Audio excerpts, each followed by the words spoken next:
Hai, Assalamualaikum warahmatullahi wabarakatuh. Ketemu lagi di channel YouTube saya, Asih Tridaranti. Video pembelajaran kali ini adalah struktur dan kaidah kebahasaan teks prosedur. Ya, siapa yang tahu apa itu teks prosedur? Sebelum kita belajar lebih dalam, mari kita menyaksikan video teks prosedur berikut ini. Ini adalah resep cara membuat ayam suwir yang enak dan lezat.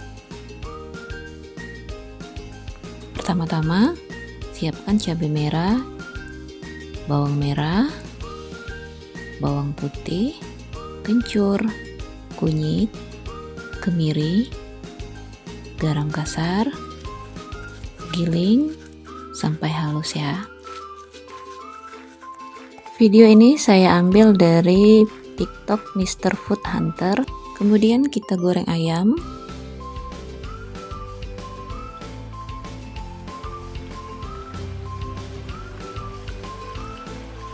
Masukkan semua potongan ayam.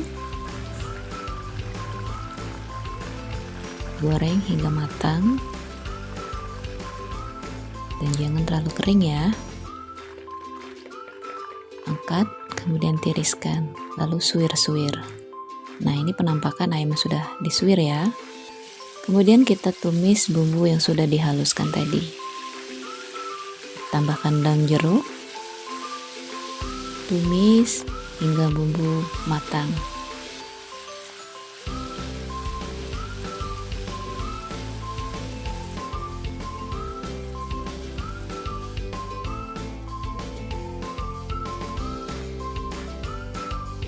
Tambahkan gula pasir, kaldu jamur, lada bubuk.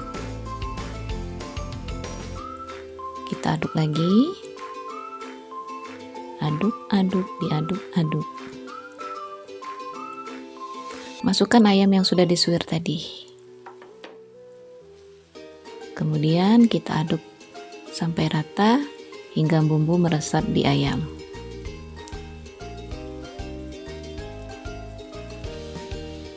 Tambahkan air, tidak usah terlalu banyak ya. Aduk lagi sampai airnya menyusut dan sampai minyaknya naik.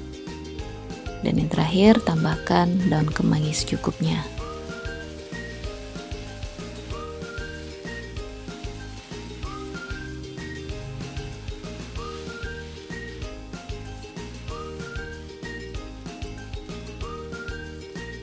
Nah, mudah dan praktis bukan? Selamat mencoba. Hidangkan dengan nasi panas. Inilah penampakan ayam suwir yang siap disajikan. Selamat mencoba di rumah. Dadah.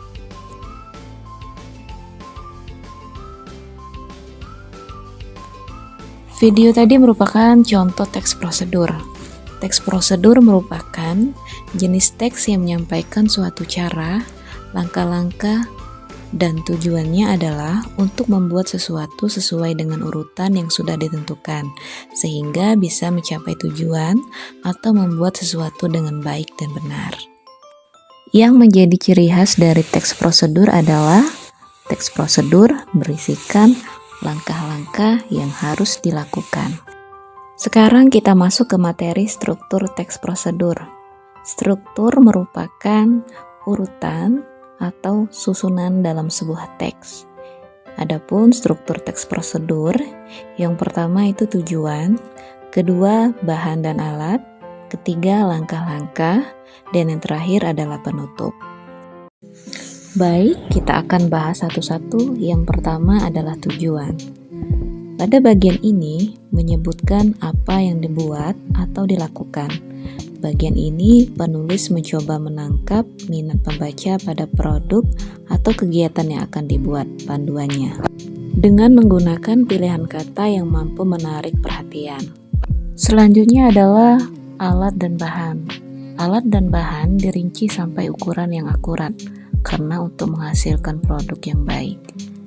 Di sini dijelaskan secara rinci alat apa saja yang digunakan dan bahan-bahan apa saja yang digunakan untuk membuat sesuatu. Alat dan bahan dijelaskan secara rinci. Misalnya tadi dalam video itu dijelaskan bahwa berapa banyak cabai, berapa banyak bawang, berapa banyak garam, dan berapa banyak air. Namun, pada teks prosedur untuk memandu cara menggunakan atau memainkan suatu alat, serta teks prosedur untuk memandu cara melakukan sebuah kegiatan, misalnya menari, melakukan senam, dan lain-lain, alat dan bahan tidak ada. Itu artinya alat dan bahan tidak dimasukkan di dalam teks. Struktur yang ketiga yaitu langkah-langkah. Langkah-langkah dalam teks prosedur merupakan inti dari tujuan teks prosedur. Langkah-langkah berisi tahap-tahap kegiatan atau urutan kronologis. Dalam struktur ini, langkah-langkah yang dijelaskan penulis harus rinci dan jelas, supaya membaca dapat memahami secara jelas langkah-langkah apa saja yang akan mereka lakukan. Misalnya, pertama, kedua, ketiga, atau bisa menggunakan kata penghubung kemudian, lalu. Dan struktur yang terakhir adalah penutup. Bagian penutup adalah berisikan ucapan selamat, menikmati keindahan, kenyamanan, kelezatan hasil kegiatan yang dilakukan. Pada bagian penutup tidak usah terlalu panjang lebar, cukup beberapa kalimat saja, misalnya mudah dan praktis bukan? Silakan mencoba. Berikut ini contoh teks prosedur tata cara menyampul buku sekolah. Dapat kita lihat di awal teks itu ada buku sekolah yang dimiliki sebaiknya diberi sampul agar tidak mudah kotor dan rusak, sehingga kegiatan belajar menjadi nyaman karena buku selalu dalam kondisi bersih dan tidak ada halaman yang sobek maupun hilang. Pada bagian ini merupakan tujuan. Di sini penulis memberikan tujuan bahwa teks prosedur yang mereka tulis adalah teks prosedur yang menjelaskan tata cara menyampul buku. Kemudian bahan-bahan dijelaskan di sana, ada kertas sampul, selotif, dan gunting. Langkah-langkah dijelaskan ada 1-5, dan yang terakhir itu ada penutup. Bagian penutup yaitu sangat mudah untuk dipraktikkan. Selamat mencoba. Berdasarkan penjelasan yang telah saya berikan tadi, semoga kalian semua memahami ya apa saja struktur yang ada di dalam teks prosedur.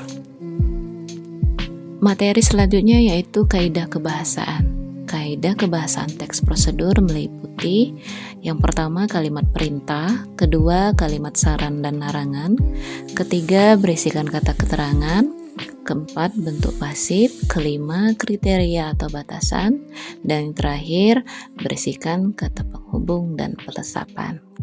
Baiklah, kita akan bahas satu-satu. Yang pertama adalah kalimat perintah. Kalimat perintah merupakan kalimat yang bertujuan memberikan perintah kepada orang lain untuk melakukan sesuatu.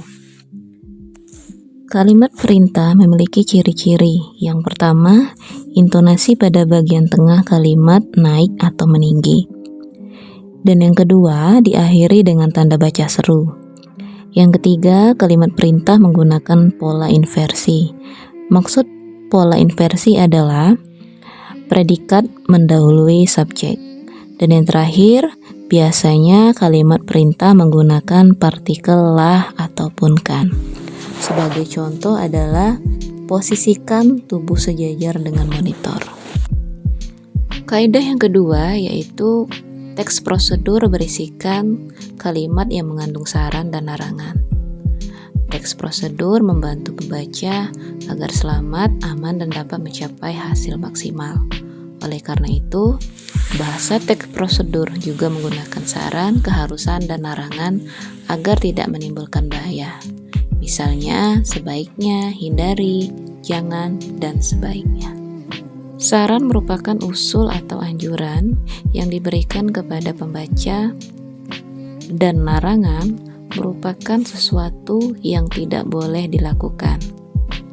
Contoh Kalimat larangan: hindari mengukus kue terlalu lama agar tekstur kue tetap lembut. Selanjutnya adalah kata keterangan atau biasa disebut dengan adverbia, yang merupakan kelas kata yang memberikan keterangan kepada kata lain, seperti verba atau kata kerja, atau adjektiva atau kata sifat. Kata keterangan yang banyak digunakan dalam teks prosedur, yang pertama keterangan cara, kemudian keterangan alat, kemudian keterangan tujuan, keterangan derajat atau kuantitas, keterangan syarat, dan yang terakhir keterangan akibat. Contoh kalimat menggunakan kata keterangan cara: bungkuslah adonan dengan rapat.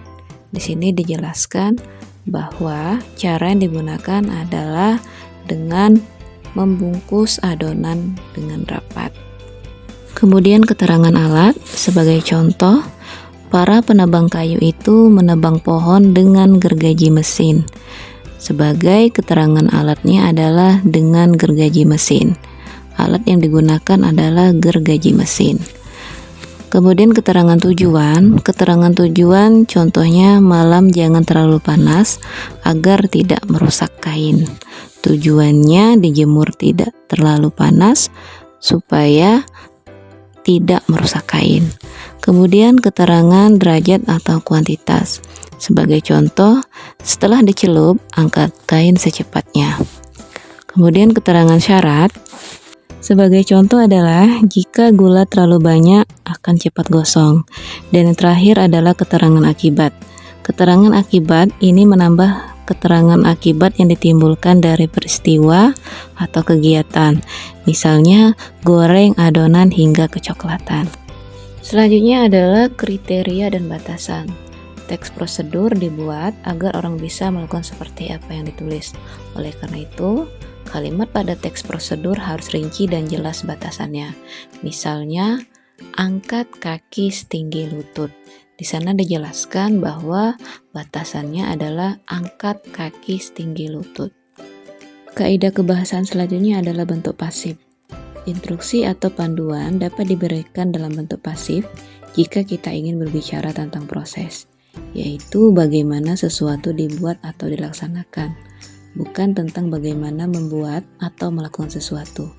Penggunaan kalimat pasif dalam teks prosedur biasanya untuk memberi saran, tambahan, atau peringatan supaya tidak terjadi kesalahan fatal atau membahayakan. Sebagai contoh, tombol keyboard sebaiknya ditekan dengan lembut.